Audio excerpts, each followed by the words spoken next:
আসসালামু আলাইকুম, শুভ সকাল। কেমন আছেন আপনারা ভাই বোনেরা? আমি আল্লাহর রহমতে ভালো আছি, আলহামদুলিল্লাহ। আপনারাও নিশ্চয়ই ভালো আছেন, দোয়া করি ভালো থাকেন। তা আমি আজকে সকাল সকাল রান্না করতে চলে আসলাম, মেলা সকাল। আজকে মনে হয় 7টা বাজে প্রায়। এখন সকাল সকাল রান্না করতে চলে আসলাম। আজকে আমি রান্না করব করলা ভাজি, এই যে করলা আলু ভাজি, আর এই মুরগির বুকের মাংসটা দিয়ে পটল কাটবো, এরকম করে কেটে আমি পটল একটা আলু দিয়ে রান্না করব, একটু ঝোল ঝোল রান্না করব। তা আমি সকাল সকাল আজকে রাঁধতে আসলাম কেন ভাই বোনেরা জানেন? আমি একটু ফার্ম গেটে যাব, আমার একটু দরকার আছে, একটা কাজের জন্য যাব। এই জন্য আমি সকাল সকাল রান্না বান্না করে রেখে যাব। এই জন্য আমি সকাল সকাল রান্না করতে চলে আসি। তা আপনারা দেখতে থাকেন, আমাদের সঙ্গে থাকেন। আমি এখন করলা ভাজিটা আগে চড়াচ্ছি, ওইদিকে আমি ভাত চড়াইছি। ভাতটা হলে আবার মুরগির মাংসটা চড়াবো, ওইটা তরকারি কাটা হয়নি, এই জন্য কেটে কেটে নেব। তা করলা ভাজিটা ভাবলাম আগে গ্যাসে চড়াই দিই, ভাতটা ওইদিকে হতে থাক। আমি এখানে হলদি দিয়ে দিলাম পেঁয়াজ মরিচের সাথে করলা ভাজিতে, আর দিয়ে দিচ্ছি হচ্ছে লবণ, দিয়ে দিলাম লবণ। এবার আমি দিয়ে দেবো করলা ভাজি। এই করলাগুলো কাটা করলা, কেটে বেছে ধুয়ে নিছি।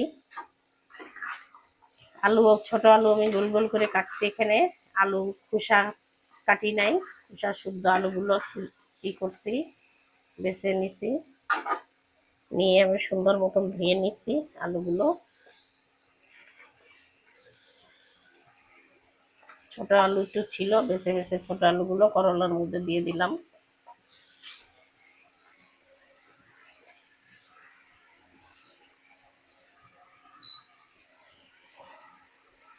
আমার ভাতটাও বোধহয় হয়ে গেছে, ভাতটাও বসিয়ে ফেলবো। এটা এখন আমি একটু ঢাকা দিয়ে দিই, নাড়া যাবে না, একটু কমুক, তারপর আমি নাড়াচাড়া করবো। আমি এখন ঢাকা দিয়ে রাখলাম, থাক ওইটা, দেখি তারপরে পরে দেখা।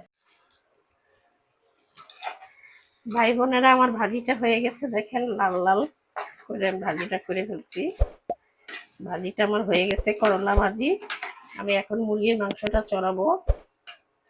তা করলা ভাজিটা আমি নামাই ফেলি, যে হয়ে গেছে একদম। আমি এখন মুরগির মাংসটা চড়াই দেব।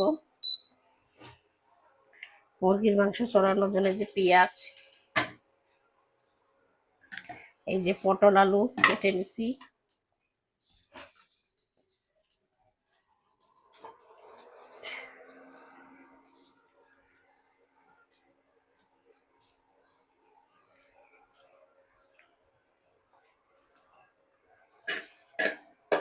মুরগির মাংস, পেঁয়াজ,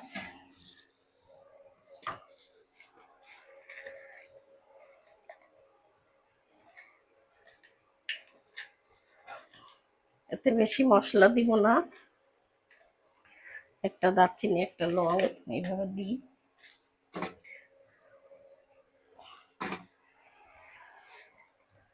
দিয়ে দেব তেল,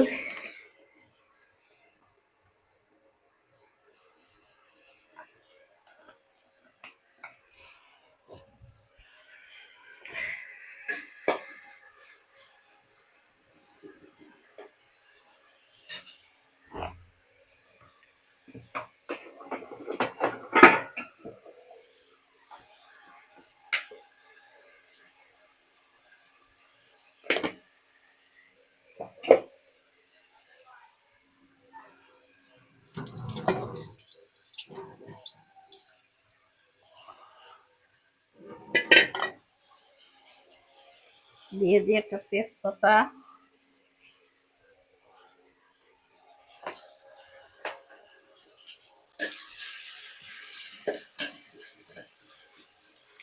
আস্তে আস্তে মশলাগুলো দিয়ে দিই। দিয়ে দিচ্ছি পরিমাণ মতন হলুদের গুঁড়া,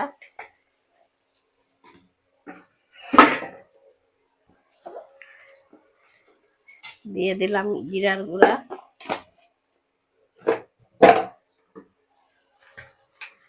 দিয়ে দিচ্ছি রাঁধুনির মুরগির মশলা,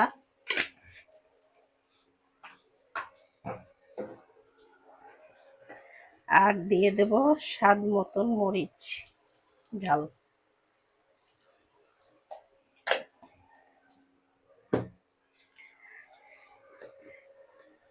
পরিমাণ মতন লবণ।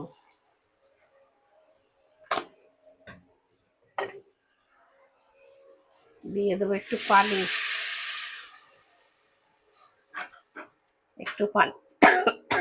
দিয়ে দিলাম একটু পানি। এবার দিয়ে দেব হচ্ছে একটু আদা রসুন বাটা।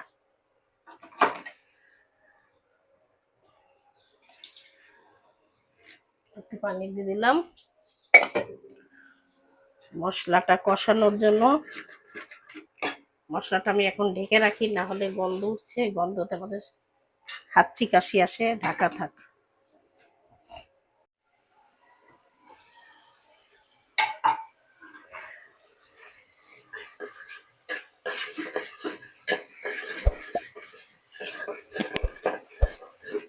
মশলাটা কষানো হয়ে গেছে ভাই বোনেরা, ভালো করে মশলা কষাই ফেলছি। এবার দিয়ে দেবো মুরগির মাংসগুলো।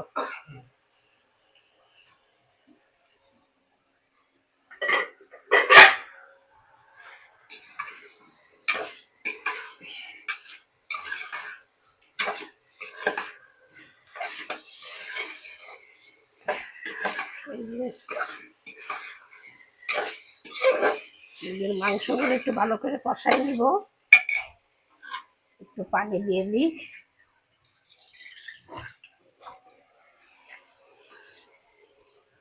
আবার একটু ঢাকা দিয়ে দেবো কষানোর জন্য। তারপরে আমি পটল আলুগুলো দিব, ভালো করে কষাই নিই।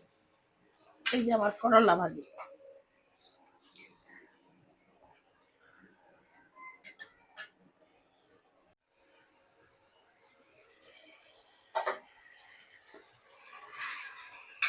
ভাই বোনেরা, আমার মুরগি কষানো হয়ে গেছে, মুরগির মাংসটা।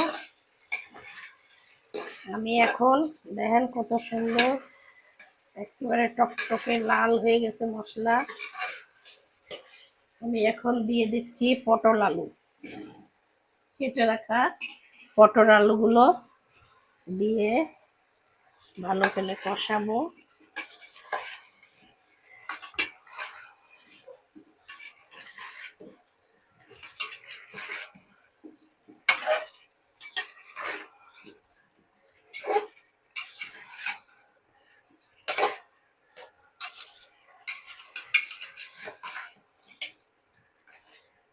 আমি একটু পরে আবার ঝোলের পানি দিচ্ছি।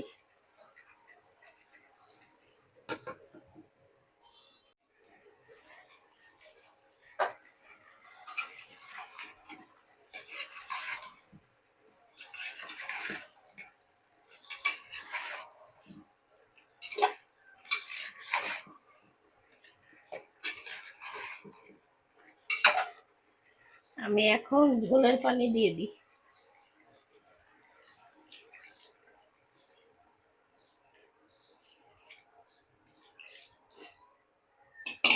দিয়ে দিলাম ঝোলের পানি।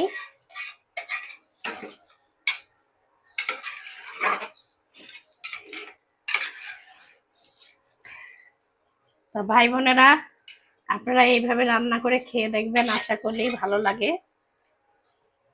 আর যদি আমার তরকারিটা দেখে আপনাদের কাছে ভালো লাগে তা লাইক কমেন্ট শেয়ার করেন,